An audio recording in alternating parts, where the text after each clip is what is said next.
डॉलरच्या तुलनेमध्ये आता रुपया 96 रुपयांवर पोहोचलाय।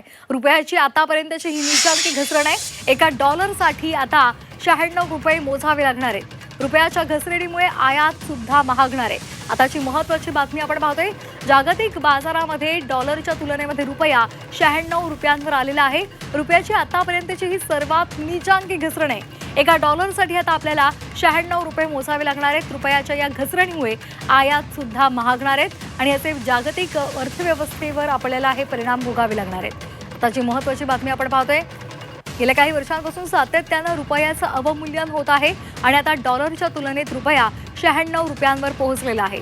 सध्या अमेरिका आणि इराण यांच्यामधला जो तणाव आहे त्या तणावाचे पडसाद सुद्धा आपल्याला भोगावे लागतात आणि याचाच परिणाम भारतीय अर्थव्यवस्थेवर होतोय।